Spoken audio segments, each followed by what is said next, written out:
कक्षा 12 भूगोल के अंतर्गत अध्याय 18 में कृषि का अध्ययन कर रहे थे, जिसके अंतर्गत अपन ने कृषि से संबंधित जानकारी ली थी और इसमें कुछ भारतीय कृषि की विशेषताएं और कृषि के प्रकार, इनके बारे में अपन ने जानकारियाँ ले ली थी। आज इस पार्ट 2 के अंतर्गत मैं आपको भारतीय कृषि की जो महत्वपूर्ण फसलें हैं उन फसलों के बारे में अपने को जानकारी लेनी थी। तो अब अपन यहाँ से अध्ययन करते हैं भारत की मुख्य कृषि फसलें। तो भारत की मुख्य कृषि फसलें कौन कौन सी है। सबसे पहली कृषि फसल आती है यहाँ पे चावल। तो चावल के बारे में देखते हैं, चावल की स्थिति क्या बनती है। बोर्ड एग्जाम में ये क्वेश्चन आने की भी संभावना रहेगी। तो चावल भारत की सबसे प्रमुख खाद्य फसल है। भारत के पूर्वी और दक्षिणी भागों के लोग मुख्य रूप से खाद्य फसल के रूप में चावल का मूल उपयोग करते हैं। चावल का मूल स्थान भारत है, कहने का मतलब चावल की उत्पत्ति भी भारत ही माना जाता है। यह उष्णकटिबंधीय खरीफ की फसल है। भारत चीन के बाद दूसरा सबसे बड़ा चावल उत्पादक देश है, अर्थात चीन के बाद में दूसरे नंबर का सबसे बड़ा उत्पादक देश है। अब चावल की खेती के लिए भौगोलिक आवश्यकताएं क्या होती है वो देखिएगा। पहला बिंदु है तापमान। चावल की खेती के लिए तापमान की होना चाहिए कम से कम भी 25 डिग्री सेंटीग्रेड, और ऐसी फसल हो जो बोना, उगाना, काटना, ये सारी प्रक्रिया में 25 डिग्री सेंटीग्रेड का तापमान होना बहुत ज़रूरी है।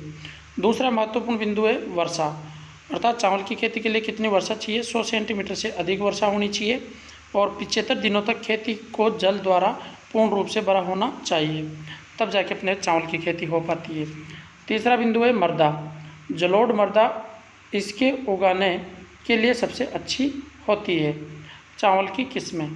असम, पश्चिम बंगाल और उड़ीसा में धान की 3 फसलें की जाती है, जिसमें शीतकाल की जो फसल होती है उसे औस के नाम से जाना जाता है, और मानसून अर्थात वर्षा ऋतु में की जाने वाली फसल को अमन, और ग्रीष्म ऋतु में की जाने वाली चावल की खेती को बोरो के नाम से जाना जाता है। इसमें अमन किस्म की सर्वाधिक 86% पैदावार होती है, अर्थात चावल की सर्वाधिक पैदावार कौन सी, अमन किस्म की सर्वाधिक होती है। अब इसके बाद में देखिएगा उत्पादन क्षेत्र। उत्पादन क्षेत्र में चावल की खेती मुख्य रूप से असम, पश्चिम बंगाल, उड़ीसा, आंध्र प्रदेश, तमिलनाडु, केरल और महाराष्ट्र, विशेषकर कोंकण तटीय क्षेत्र, उत्तर प्रदेश और बिहार में की जाती है। चावल उत्पादन क्षेत्र के अनुसार राज्यों का क्रम। पश्चिम बंगाल, सर्वाधिक मात्रा में चावल उत्पादन होते हैं पश्चिम बंगाल में। पंजाब, यूपी, आंध्र प्रदेश प्रमुख है। प्रति हेक्टेयर उत्पादन की दृष्टि से पंजाब प्रथम स्थान पर है। छत्तीसगढ़ के मैदानी भाग को चावल का कटोरा कहा जाता है। राष्ट्रीय चावल अनुसंधान केंद्र कटक, उड़ीसा में स्थित है। कहाँ पर स्थित है? कटक, उड़ीसा में स्थित है। तमिलनाडु का तंजावुर जिला चावल उत्पादक के लिए सबसे अधिक प्रसिद्ध है। अब इसी प्रकार से हमारी दूसरी फसल आती है गेहूँ। तो देखिएगा, गेहूँ भारत की चावल के बाद दूसरी प्रमुख खाद्य फसल है। भारत विश्व का 12% चावल उत्पादित करके चीन के बाद दूसरे स्थान पर है। भारत के कुल बोए गए क्षेत्र में 23% भाग पर गेहूँ बोया जाता है। सॉरी, यहाँ पे ये जो मैंने लिखा है, गेहूँ भारत की चावल के बाद दूसरी प्रमुख फसल है। भारत विश्व का 12% गेहूँ, यहाँ पे चावल की जगह क्या पढ़िएगा, गेहूँ उत्पादित करके चीन के बाद दूसरे स्थान पर है। ठीक है। भौगोलिक आवश्यकताएं। अब भौगोलिक आवश्यकताओं में पहला बिंदु है तापमान। 10 डिग्री सेंटीग्रेड से 15 डिग्री सेंटीग्रेड उगाने के दौरान होना चाहिए, और काटते समय, पकते समय 20 डिग्री से 28 डिग्री सेंटीग्रेड के मध्य होना चाहिए। 100 दिन पाला रहित मौसम होना चाहिए, अर्थात पाला नहीं गिरना चाहिए, नहीं तो आपके गेहूँ शीत ऋतु में आ जाएंगे। वर्षा 50 से लेकर 75 डिग्री सेंटीमीटर की वर्षा।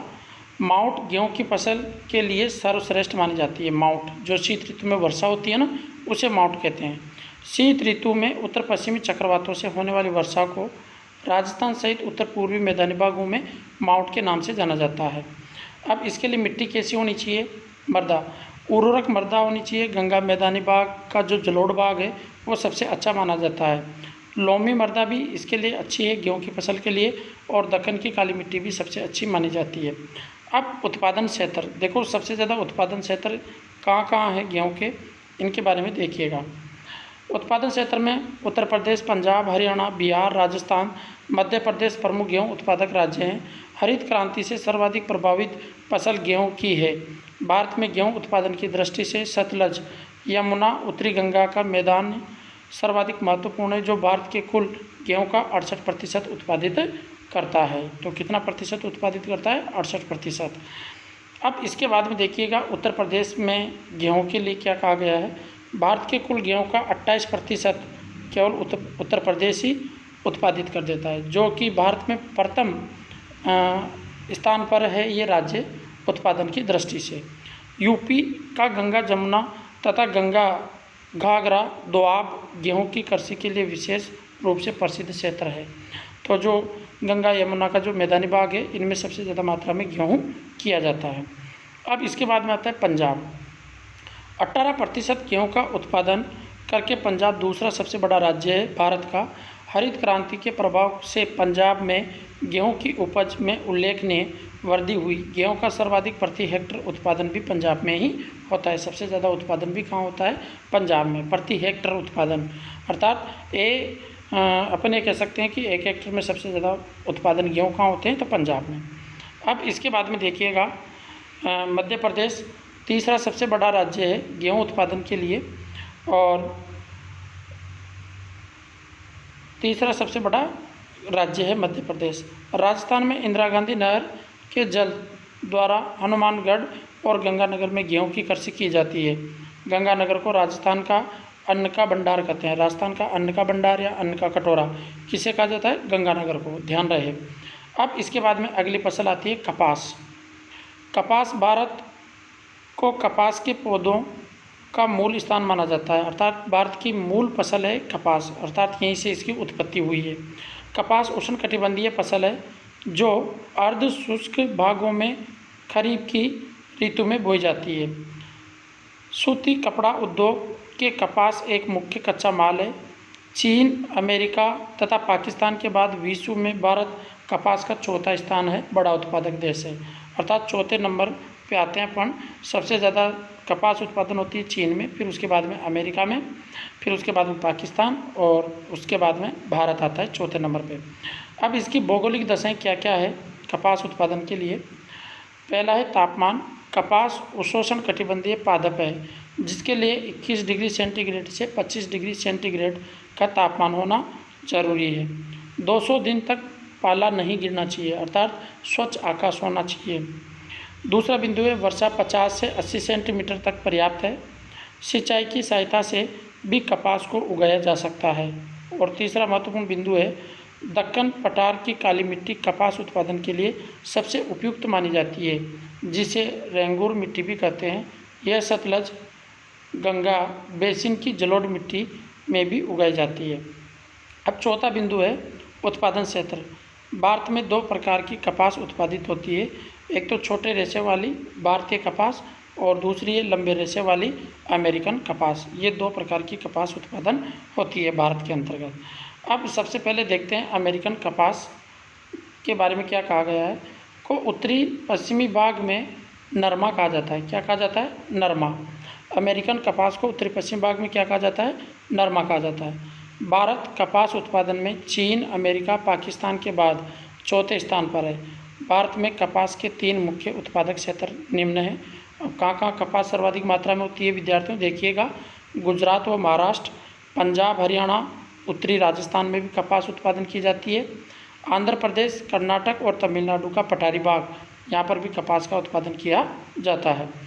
गुजरात व महाराष्ट्र भारत की 55% कपास उत्पादन करते हैं। गुजरात 34% कपास उत्पादन के साथ प्रथम व महाराष्ट्र 20% के साथ दूसरे स्थान पर। आंध्र प्रदेश तीसरा सबसे बड़ा कपास उत्पादक राज्य है। यहाँ की काली मिट्टी कपास की खेती के लिए सबसे उपयुक्त मानी जाती है। पंजाब में कपास की प्रति हेक्टेयर उपज देश में सर्वाधिक है, अर्थात सबसे ज़्यादा प्रति हेक्टेयर उपज कपास की कहाँ मिलती है? पंजाब में। राजस्थान में हनुमानगढ़ सबसे बड़ा कपास उत्पादक जिला है, अर्थात सबसे ज़्यादा राजस्थान में कहाँ उत्पादित होती है? हनुमानगढ़ में। अब आगे देखिएगा, अपने से कहा गया है अगला बिंदु है बीटी कॉटन, अर्थात बीटी कॉटन का मतलब होता है कपास। जो एक आनुवांशिक रूप से संशोधित कपास है, अर्थात जिसको अपन ये भी कह सकते हैं जैसे मक्का होती है ना, संकर मक्का, उसी प्रकार से ये कपास भी एक उच्च गुणवत्ता वाली है।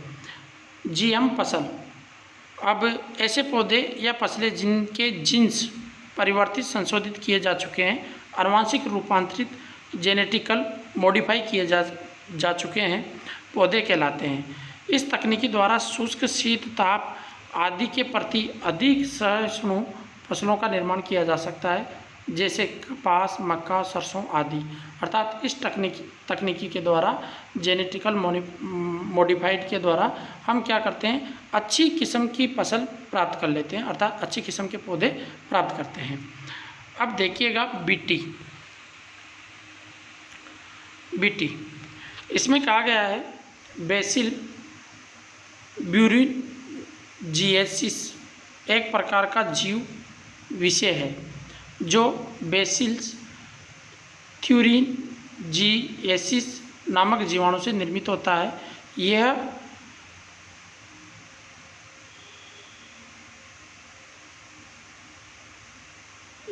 पेड़ पौधों की प्रतिरोधकता पैदा करता है, जिससे कीटनाशकों के उपयोग की आवश्यकता नहीं होती है। अर्थात ये पेड़ पौधों में क्या करता है, इसके छिड़काव से प्रतिरोधकता उत्पन्न होती है।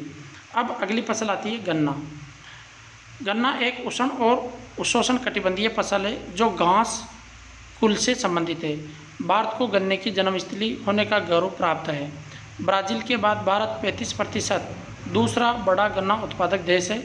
गन्ने से शक्कर, गुड़ और खांड सारी बनाई जाती है। अब इसकी भौगोलिक आवश्यकताएं क्या है, तापमान चाहिए अपने को 20 डिग्री से 37 डिग्री सेंटीमीटर, और पकते समय तापमान की आवश्यकता कम होती है। दूसरा बिंदु है वर्षा, 100 सेंटीमीटर से अधिक वर्षा अपने को चाहिए, जिसके कारण से शर्करा में कोई कमी ना हो। और इसका तीसरा महत्वपूर्ण बिंदु है मृदा के लिए आप ये कह सकते हो कि गन्ना उत्पादन हेतु नाइट्रोजन एवं जीवाश्म युक्त मिट्टी की आवश्यकता होती है। काली, जलोढ़, लोमी, गंगा मैदानी की जलोढ़ मिट्टी तथा दक्षिणी भारत की काली मिट्टी सबसे उपयुक्त मानी जाती है। और चौथी जो इसकी आवश्यकता है भौगोलिक दशा में, उत्पादन क्षेत्र, उत्तर प्रदेश 38% गन्ने का सबसे बड़ा उत्पादक राज्य है। यूपी के तराई क्षेत्र और गंगा यमुना दोआब क्षेत्र प्रमुख गन्ना उत्पादक क्षेत्र है। मेरठ का गन्ना उत्तम कोटि का है, जिसका उपयोग गुड़ बनाने में किया जाता है। महाराष्ट्र द्वितीय स्थान पर है, जबकि शक्कर उत्पादन में महाराष्ट्र का प्रथम स्थान है। सबसे ज़्यादा चीनी कहाँ उत्पादित की जाती है, महाराष्ट्र में। तमिलनाडु के कोयम्बटूर में राष्ट्रीय गन्ना अनुसंधान संस्थान स्थित है। तमिलनाडु में समुद्री तटीय जलवायु के कारण गन्ने में मिठास अधिक होती है। पश्चिम बंगाल में गन्ने का सर्वाधिक प्रति हेक्टेयर उत्पादन होता है। बिहार, पंजाब, हरियाणा, कर्नाटक तथा आंध्र प्रदेश आदि गन्ना उत्पादक महत्वपूर्ण राज्य हैं। तो इस प्रकार से आप देख सकते हो। अब आपका जो ये चैप्टर था ये तो यहीं पे कंप्लीट होता है। अब मैं आपको भारत के मानचित्र में आपको थोड़ा सा ये बता दूं, जो ग्रे कलर है वह राइस उत्पादन के लिए बताया जा रहा है। सबसे ज़्यादा राइस जो उत्पादित होते हैं वह इस आपके इस वाले कलर पे सबसे ज़्यादा आपको मिल जाएंगे। ये कलर है तो ये आपका किसके लिए उत्पादित है, चावल के लिए। और इसी प्रकार से जैसे कि मैं आपको बताऊं, वीट गेहूं उत्पादन होता है सर्वाधिक मात्रा में। ये कलर देखिएगा, येलो कलर है जिसमें आपको ज्वार उत्पादन के लिए बताया गया है, और बाजरा लाल रंग से प्रदर्शित किया गया है। और फॉरेस्ट एंड सीड्स जो आपके पास में है वह अपने को हरे कलर से बताए गए हैं। जो फल फ्रूट हैं वह सबसे ज़्यादा इन भागों में होते हैं। अब अगली फसल जो आती है अपने चाय, उसके बारे में देखते हैं। चाय भारत में चाय यह एक महत्वपूर्ण पेय पदार्थ की फसल है। अर्थात पेय पदार्थ का मतलब चाय का अपन क्या करते हैं, पीने में उपयोग लेते हैं। चाय की पत्तियों में कैफीन व टैनिन प्रचुर मात्रा में पाया जाता है। चाय सर्वप्रथम चीन में उगाई गई। भारत में यह अंग्रेजों द्वारा सर्वप्रथम 1840 में असम की ब्रह्मपुत्र घाटी में प्रारंभ की गई। भारत विश्व का अग्रणी चाय उत्पादक और श्रीलंका के बाद दूसरा बड़ा चाय निर्यातक देश है, अर्थात सबसे ज़्यादा निर्यात करने वाला देश भी दूसरे नंबर पे भारत ही है। इसकी भौगोलिक दशाएं क्या है? तापमान, उष्ण और उपोष्ण कटिबंधीय जलवायु, वर्ष भर उष्ण, नम और पाला रहित जलवायु की आवश्यकता होती है। 20 डिग्री सेंटीग्रेड से 35 डिग्री सेंटीग्रेड, लेकिन 25 डिग्री सेंटीग्रेड इसके लिए आदर्श तापमान माना जाता है। वर्षा 150 से 250 सेंटीमीटर तक होनी चाहिए और वो भी वितरित रूप में पूरे साल होना चाहिए। तीसरा महत्वपूर्ण बिंदु है मृदा, हल्की लोमी मिट्टी, ह्यूमस तथा लोह की प्रचुर मात्रा होनी चाहिए मिट्टी के अंतर्गत। रासायनिक उर्वरक तथा खाद का लगातार प्रयोग आवश्यक होता है। और चौथा महत्वपूर्ण बिंदु है श्रम, चाय एक श्रम प्रधान उद्यम है, अर्थात इसमें अपने को काम अधिक करना पड़ता है। इसके लिए प्रचुर मात्रा में सस्ता और कुशल श्रम चाहिए। इसकी ताजगी बनाए रखने के लिए चाय की पत्तियां बागान में ही संसाधित की जाती है। उत्पादन क्षेत्र, भारत के प्रमुख चाय उत्पादन क्षेत्र। अब कौन कौन से चाय उत्पादन क्षेत्र भारत के प्रमुख, देखिएगा। सबसे पहले असम, उत्पादन क्षेत्र में असम। असम की कुल शस्य कृषि क्षेत्र के 52% भाग पर चाय उत्पादन किया जाता है। असम भारत का सबसे बड़ा चाय उत्पादक राज्य है, जो देश की 54% चाय उत्पादन करता है। दूसरा है पश्चिम बंगाल, दार्जिलिंग, जलपाईगुड़ी व कुछ बिहार प्रमुख है पश्चिम बंगाल के। तमिलनाडु की नीलगिरी व इलायची की पहाड़ियों में चाय उत्पादन की जाती है। और केरल में त्रिपुर और पालघाट प्रमुख उत्पादन जिले हैं। और पांचवा है हिमाचल प्रदेश, उत्तराखंड, मेघालय, आंध्र प्रदेश, त्रिपुरा आदि राज्यों में भी चाय की खेती की जाती है। अब उद्यान कृषि, उद्यान कृषि का मतलब है जो जैसे अपन कहते हैं फल फूल जो इनकी खेती की जाती है या सब्जियों की जो खेती की जाती है उसे उद्यान कृषि कहा जाता है। महानगरों के बाहरी भागों में की जाने वाले फलों, सब्जियों व फूलों की गहन कृषि को उद्यान कृषि कहते हैं। यह विशिष्ट प्रकार की कृषि है जिसमें अधिक मुद्रा मिलने वाली फसलें जैसे सब्जी, फल, फूल उगाए जाते हैं। इनकी मांग नगरीय क्षेत्रों में अधिक होने के कारण से उद्यान कृषि का विकास नगरीय क्षेत्रों के निकट अधिक हुआ है। इस कृषि में गहन श्रम तथा अधिक पूंजी की आवश्यकता होती है। अब इसके बाद में देखिएगा प्रमुख कृषि विधियाँ। तो प्रमुख कृषि विधियाँ कौन कौन सी है भारत के अंतर्गत, उनके बारे में भी देखते हैं। सबसे पहले है एपीकल्चर, व्यापारिक स्तर पर की जाने वाली फूलों की कृषि को एपीकल्चर कहते हैं। हॉर्टिकल्चर, व्यापारिक स्तर पर फलों की जो कृषि की जाती है उसे हॉर्टिकल्चर कहते हैं, फलों के लिए, है ना। और फूलों की को क्या कहेंगे, एपीकल्चर। और अगली है एलेरीकल्चर, व्यापारिक स्तर पर की जाने वाली सब्जियों की कृषि, है ना, सब्जियों की जो खेती करते हैं उसे एलेरीकल्चर कहते हैं। अब अगला बिंदु है ट्रक फार्मिंग, ट्रक कृषि, है ना। ये ट्रक कृषि होती है जिनमें सब्जियों को और इनको लादान करके ट्रकों के माध्यम से एक स्थान से दूसरे स्थान पर भेजा जाता है, खेत से ही डायरेक्ट उत्पादन, है ना। तो उसको ट्रक फार्मिंग कहते हैं। यह बड़ी मात्रा में सब्जियों के उत्पादन से संबंधित कृषि है। फार्म यह बाजार के मध्य की दूरी जो ट्रक द्वारा एक रात में तय की जाती थी के आधार पर कृषि का नाम ट्रक कृषि रखा गया है।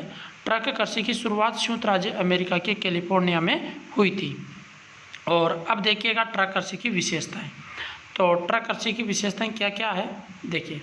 ट्रक कृषि की विशेषताएं: खेतों का आकार छोटा, गहन कृषि, श्रम तथा पूंजी की अधिकता, यांत्रिक विधियों का प्रयोग, अधिक खाद एवं उर्वरक प्रयोग।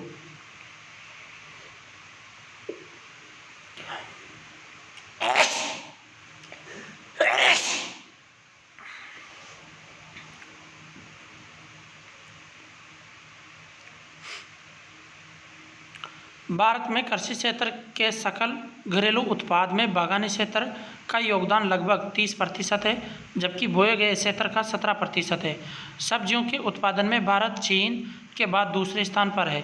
फूलों के उत्पादन में प्रथम स्थान पर तमिलनाडु का है। मसाले उत्पादन में प्रथम स्थान गुजरात का है। और फलों के उत्पादन में प्रथम स्थान महाराष्ट्र का है। और सब्जियों में उत्पादन में प्रथम स्थान पश्चिम बंगाल का है। अब फलों की कृषि, हॉर्टिकल्चर। तो देखिएगा, फसल उत्पादन की दृष्टि से भारत को 5 प्रदेशों में विभाजित किया गया है। पहला है हिमाचल पर्वतीय शीतोष्ण क्षेत्र, जिसमें सेब, अंगूर, बादाम, अखरोट आदि की खेती की जाती है।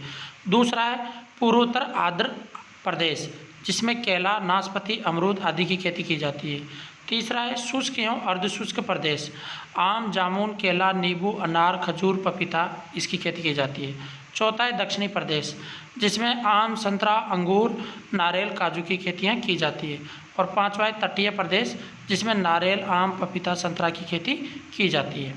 अब आपका यहाँ पे ये चैप्टर समाप्त होता है, जो हमने फसलों के बारे में चर्चा की, भारत के अंतर्गत महत्वपूर्ण फसलों, जिसमें चावल, गेहूँ, कपास, चाय सभी के बारे में हमने विस्तार से चर्चा की है। सभी विद्यार्थियों को बहुत बहुत धन्यवाद जिन्होंने इस वीडियो को अंत तक देखा। Thank you.